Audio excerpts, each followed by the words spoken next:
Здравствуйте, уважаемые телезрители! В студии Арифа Кабба мы собрали для вас самые интересные, актуальные и важные события вокруг Абхазии, все, что может формировать наш имидж или влиять на нас прямо или косвенно. Итак, начнем. На прошлой неделе Министерство туризма Республики Абхазия объявило на своем официальном сайте о том, что выбран официальный туристический логотип Абхазии.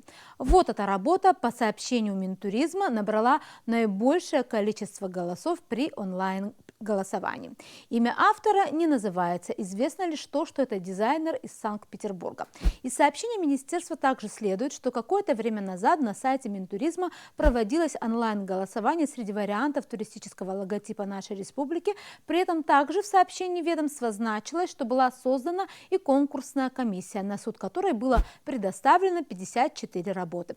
Официальный туристический логотип, который был представлен как победитель онлайн-голосования, хоть и с поправкой о том, что он должен быть доработан, вызвал волну возмущения у граждан Абхазии, пользователей социальных сетей. Среди выразивших свое негодование и критику по отношению к логотипу немало профессиональных художников и дизайнеров. По мнению многих из них, профессиональное исполнение и сама идея логотипа, на которой изображен мандарин то ли над горами, то ли над морем, не выдерживает никакой критики. Мандариновый логотип, мандарин вместо солнца, мы и наша страна выше всего этого, пишут пользователи соцсетей и просят Минтуризм пересмотреть итоги конкурса. Пожалуй, наиболее рационально и без эмоций точку зрения многих возмущающихся выразила группа архитекторов, инженеров, дизайнеров, урбанистов, объединенная под названием Харахакалык. В целом, приветствуя и поддерживая инициативу Минтуризма по определению туристического логотипа Абхазии, они заявили о том, что считают некорректной саму практику проведения конкурсных проектов среди непрофессионального сообщества. Такая важная работа должна быть проведена исключительно в профессиональной среде, среди маркетинговых компаний с большим опытом в тесном сотрудничестве с местным сообществом, уверены представители группы. Во-вторых, группа Харахакалык уверена, что важно не поддерживать клише в логотипе, а визуализировать в нем разнообразие и богатство нашей страны. Также важным они считают разработку не отдельного логотипа, но всего брендбука страны и широкое освещение процесса в медийном пространстве. И как пример удачных работ группа Харахакалык приводит мировой опыт, туристические логотипы таких стран, как Испания или вот, например, китайский, а такой вот логотип у Кореи. И вот еще один пример, туристический логотип Берлина. Мы обратились за комментарием по данной теме к представителю Министерства по туризму Абхазии. Скажите, пожалуйста, подробнее о том, как проводился конкурс. Министерство туризма в первую очередь выступило с инициативой проведения конкурса на разработку туристического логотипа бренда Абхазии. То есть сама по себе Абхазия это уже обладает брендом в международном рынке туризма. И вот мы решили как-то создать логотип, который все будет в себе объединять и при виде которого сразу у человека сложится мнение о том, что вот это Абхазия, и как бы положительные эмоции будут вызывать данный логотип. То есть проходил логотип с ноября, мы объявили о приеме работ с 15 ноября, и прием работ длился до 26 декабря. Вот в этом промежутке нам прислали около 54 работ, свыше 50 участников. Кто-то прислал по несколько работ, кто-то по одной, все работы проходили. То есть предпросмотр нашей комиссии, внутренней рабочей группы, и уже было решено, проходит дальше работа или нет. 26 декабря уже был собран экспертный совет, в который вошли художники, видные деятели, бывшие министры культуры, там был Нукзар Логуа, был Виталий Дженя, Союз художников возглавляет. Также из администрации городов присутствовали главные дизайнеры, архитекторы городов. С Гагаринской администрации был молодой архитектор. Помимо них были представители Министерства культуры, молодые архитекторы, дизайнеры. И в общем, экспертный совет составляли люди, которые причастны так или иначе к творческой работе. Скажите, пожалуйста, тем не менее, принятый логотип, он вызвал различные мнения и споры, и недовольствие, да, среди общественности, и многие просят вас пересмотреть конкурс. Что вы, это окончательный вариант или все же будет проведена какая-то работа? Нет, в любом случае мы давали комментарий в тот же день по окончанию голосования о том, что данный логотип был выбран из 3 вариантов, предоставленных, прошедших по итогу голосования в финальную часть конкурса. И все равно будут привнесены изменения в этот логотип и доработаны. Если будет соответствовать доработке нашим требованиям, то уже мы его примем окончательно и презентуем в том виде, в который он будет доработан, а не в нынешнем виде, в который его везде используют и показывают. То есть изначально не было такого решения, что окончательно принято? Нет, как раз мы не хотели его показывать, но как-то просочилась работа в интернет, и получилось так, что окончательный логотип, данное изображение уже, данный вариант, который прислали нам те, кто участвовал. А скажите, если все-таки даже доработанным этот логотип не будет принят, есть ли какие-либо ваши намерения о том, что перепроводить конкурс или об этом мы в ближайшее время сообщим, мы будем думать по этому поводу. В первую очередь, конечно, мы от лица министерства все заинтересованы в том, чтобы логотип вызывал положительные эмоции как у наших граждан, так и у потенциальных туристов и наших гостей. И будем работать над этим. И, конечно, хотелось бы отметить то, что такая дискуссия сложилась в эти пару дней после окончания голосования. С одной стороны, можно отметить как положительно, так что люди высказывают свое неравнодушие к данному логотипу. И все вместе мы будем работать над этой идеей и дальше посмотрим, что у нас получится. Одним из самых ярких и заметных событий прошлой недели стала инаугурация 46-го президента США Джо Байдена, прошедшая в Вашингтоне. Вместе с ним в должность вступила Камала Харрис, ставшая первой женщиной на посту вице-президента США. Церемония инаугурации нового президента Америки включила в себя и старые традиционные элементы, и при этом стала достаточно уникальной. Неизменным осталось произнесение слов клятвы на ступенях Капитолия. Ее текст не менялся с XIX века и состоит всего из одного предложения. Я торжественно клянусь, что буду честно выполнять обязанности президента Соединенных Штатов и делать все, что в моих силах, чтобы поддерживать, охранять и защищать Конституцию Соединенных Штатов. Национальный гимн страны исполнила хорошо известная своей эпатажностью американская певица Леди Гага. В своей инаугурационной речи президент Байден заявил, что его победа означает, что глаз народа был услышан. Мы снова поняли, что демократия хрупка и драгоценна. Сегодня, друзья мои, демократия победила, начал Байден свою инаугурационную речь. В своей речи он также призвал нацию к единству и несколько раз повторил, что будет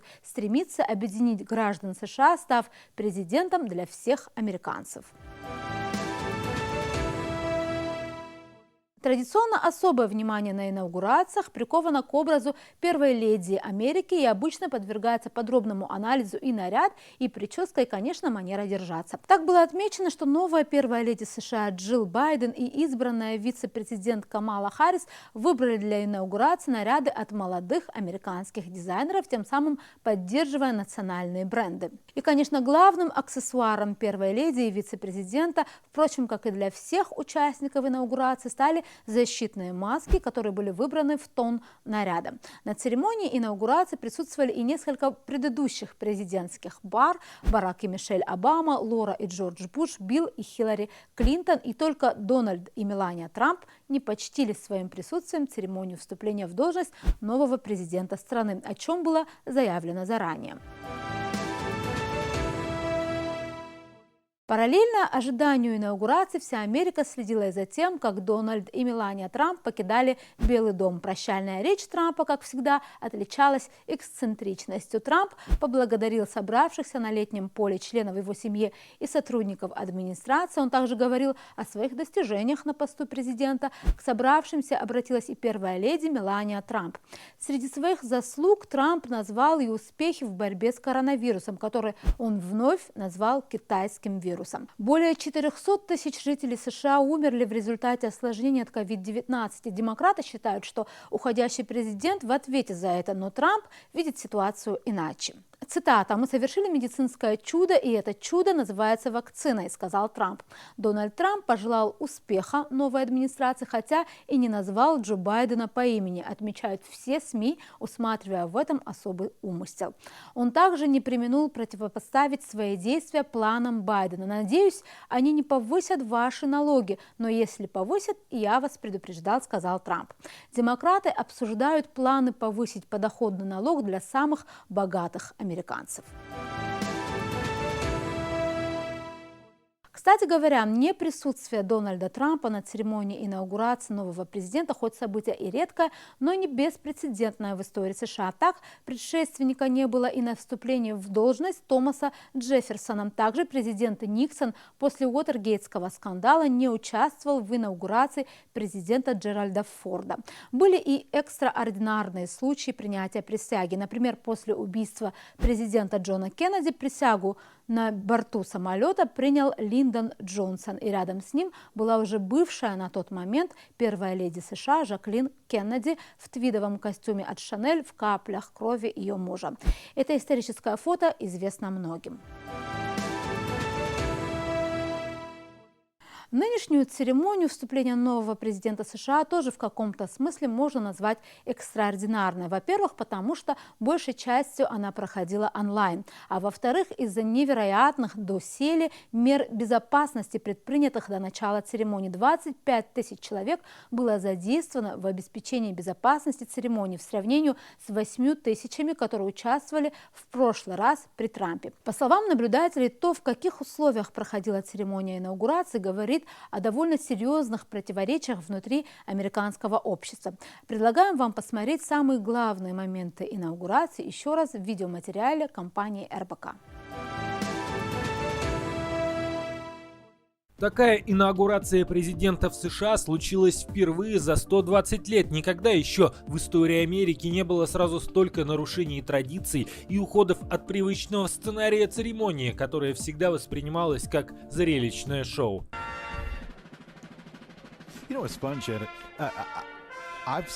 Обычно на лужайке у Капитолия собиралась огромная толпа американцев и гостей из-за рубежа, около 2 миллионов человек. На этот раз обычных зрителей на церемонию даже близко не подпустили. Вместо них на Национальной аллее установили 200 тысяч звездно-полосатых флагов, которые должны были символизировать народ.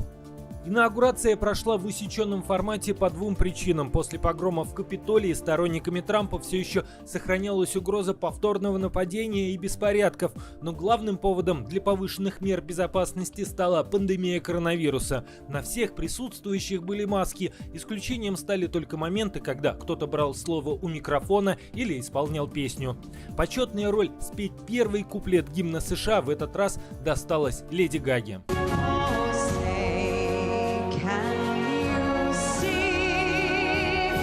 Среди присутствующих на церемонии были члены Конгресса, бывшие президенты и вице-президенты с женами: Джордж Буш-младший, Лора Буш, Барак и Мишель Обама и чета Клинтонов. При этом 42-й президент в момент речи Байдена, сам того не желая, ненадолго привлек на себя все внимание журналистов тем, что попросту заснул.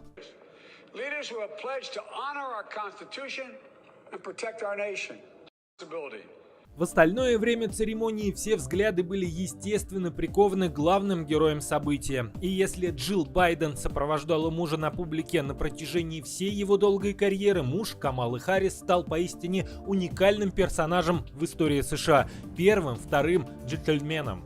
Сопровождал женщину вице-президента еще один спутник. Среди почетных гостей также был сотрудник охраны Капитолия Юджин Гудман, который за 2 недели до этого во время захвата здания сторонниками Трампа отвлек толпу на себя и не дал им пройти в Палату Сената.